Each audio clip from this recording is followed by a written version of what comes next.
The U.S.-Iran war, where things stand as of August 2026, a conflict now in its sixth month. What began as a military confrontation in late February 2026 has stretched into a grinding on-and-off war between the United States, Israel, and Iran, one that has moved between open combat and fragile diplomacy several times over the past few months. As of Tuesday, August 4, 2026, the war has entered what regional trackers are calling Phase 2, Day 21, with the front lines shifting from the battlefield to the negotiating table, even as the threat of renewed strikes hangs over every conversation.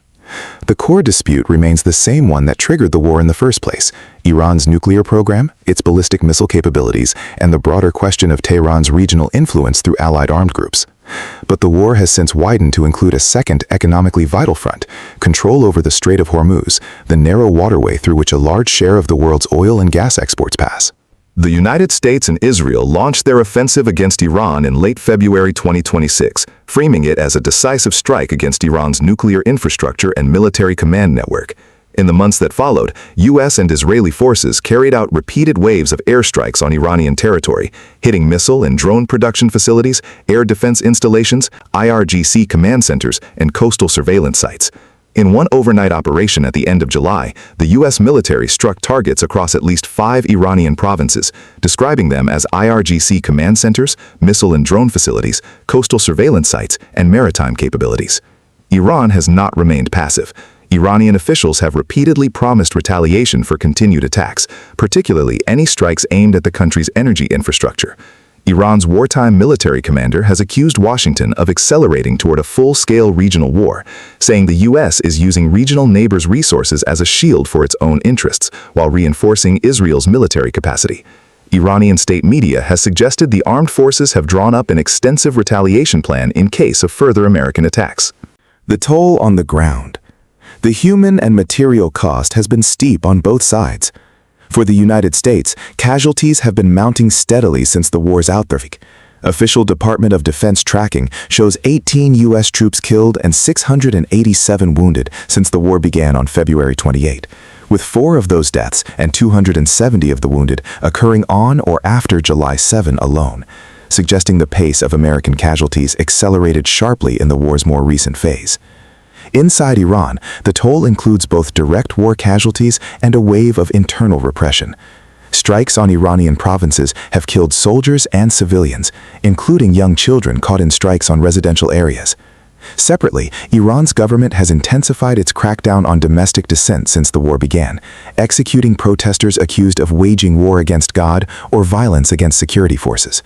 Human rights monitors have documented a string of such executions tied to the wartime crackdown, with judiciary officials reportedly ordering expedited trials for people accused of collaborating with the aggressor enemy. Iran's energy sector has absorbed serious damage too. Officials in Tehran have urged citizens to cut back on energy usage and warned of possible power outages after the country's natural gas production capacity dropped by roughly 230 million cubic meters a day since the war's start. The war's spillover has hit regional shipping as well. Houthi forces in Yemen, aligned with Iran, have threatened Saudi-linked shipping attempting to pass through the Bab al-Mandeb Strait, prompting at least 6 Saudi-operated tankers to reroute entirely around Africa, adding roughly 2 weeks to their voyages. The diplomatic roller coaster. The war's recent weeks have been defined by whiplash: attacks threatened, then called off; talks announced, then denied; deals claimed, then disputed. In early August, President Trump announced he was canceling a new round of planned U.S. attacks on Iran, citing progress in back-channel negotiations, saying the decision came after Saudi Arabia, the UAE, Qatar, and Iran itself had appealed to him to hold off. Just days earlier, he had declared the U.S. military locked and loaded and ready to strike Iran with force not seen since World War II, before pivoting to say he'd agreed to cancel the attack in favor of a rapid deal, first on Hormuz, and afterward, he claimed, on the nuclear file. Tehran tells a different story. Iranian officials have publicly denied that direct talks with Washington have resumed, even as Trump insisted negotiations were underway and productive. That contradiction spilled into public view when Trump branded the Iranian leadership unbelievably duplicitous after Tehran denied talks had restarted, even as his own aides described very good discussions taking place. Markets reacted quickly to the mood swings.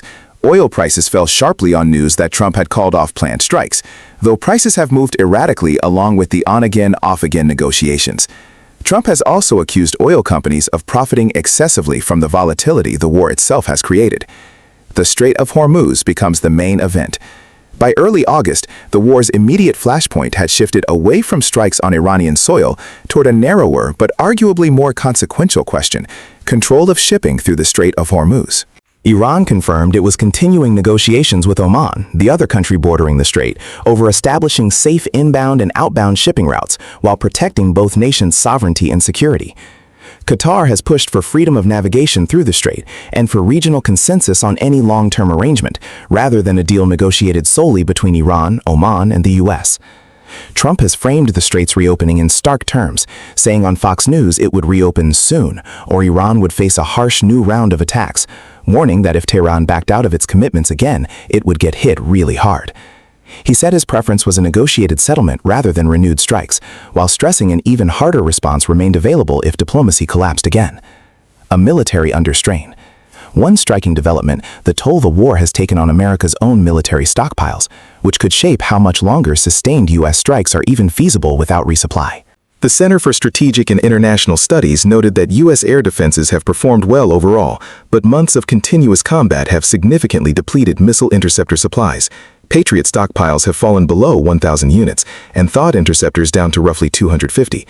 Other reporting, citing Pentagon familiar sources, puts the depletion even higher, describing U.S. forces as having burned through close to 80% of interceptors for one key missile defense system, with commanders warning overall munition stockpiles have reached dangerously low levels. The regional backdrop. The Iran war hasn't unfolded in isolation. It continues alongside Israel's ongoing operations in Gaza and Lebanon, with humanitarian conditions in Gaza worsening amid supply shortages, including the destruction of a warehouse holding crucial dialysis equipment recently delivered by UNICEF, cutting off supplies for more than 1,000 patients. Even as international mediators push for Israel to scale back strikes in Gaza, Israeli officials say they will continue responding to any threats against civilians and soldiers. As of this week, the war sits in an uneasy holding pattern. Attacks are paused, not renewed. Talks are underway, though both sides can't even agree publicly on whether direct talks are happening. Oil markets react to headlines rather than settled outcomes. And beneath the diplomacy, both sides are absorbing real costs. American troops wounded and killed at an accelerating pace. Iranian civilians and soldiers killed in strikes. Dissidents executed in a widening internal crackdown. And a U.S. military reportedly working through missile defense stockpiles faster than they can be replenished. Trump has been explicit that the alternative to a deal isn't the status quo, but escalation. Strikes at a scale, in his words, not seen since World War II. Iran has been equally explicit that it sees continued American pressure on its energy infrastructure as a step toward full regional war. Whether the current Oman-mediated talks on Hormuz shipping produce a lasting arrangement, and whether that opens the door to a broader nuclear settlement, remains genuinely uncertain. For now, neither capital describes the war as over, only paused, while everyone waits to see if the next headline is about a deal or about the harsh new attack already threatened more than once. There is a particular kind of exhaustion that settles over a region when a war stops without actually ending. That is where the U.S.-Iran conflict sits right now, in the first week of August 2026. Not resolved, not reignited, just paused, suspended somewhere between the last strike and the next one that hasn't happened yet. At the center of that pause is a negotiation that almost no one outside a handful of officials in Muscat, Tehran, and Washington fully understands. Iran and Oman are talking about the Strait of Hormuz, about how ships will move in and out of it, who guarantees their safety, and whose sovereignty gets protected in the process. It sounds technical. It is technical. But it is also, right now, the single thread the entire conflict is hanging from. If that thread holds, the logic goes, it could lead somewhere bigger, a broader settlement over Iran's nuclear program, the original spark of this war back in February. If it snaps, Washington has already said what comes next. Not a return to quiet, but an escalation not seen since World War II, in Trump's own words. That is the strange arithmetic of this moment. A shipping lane agreement between two mid-sized regional players has become, almost by accident, the hinge on which the possibility of nuclear diplomacy and the alternative of renewed bombing now swings. For the people actually living inside that pause, the distinction barely matters. Iranian families are being told to ration electricity because the country's gas production has been gutted by months of strikes.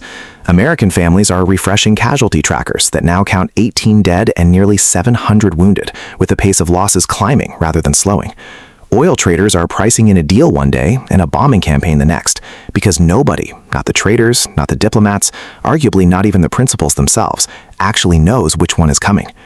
What makes this moment different from earlier lulls in the war is what's happening quietly, away from the headlines.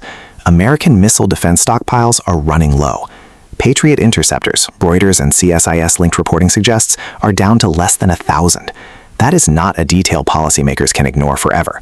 A military that is burning through its own defenses faster than it can restock them has a shrinking window in which "we'll hit them really hard" remains a credible threat rather than a bluff. So the Oman talks matter for reasons beyond shipping lanes. They are, in effect, a test of whether diplomacy can move faster than exhaustion. Iranian economic exhaustion, American logistical exhaustion, and the exhaustion of a region that has now watched this war grind through 6 months without a clear ending in sight. Nobody knows which headline comes next. It could be a signed arrangement over Hormuz, followed by cautious talk of a nuclear framework.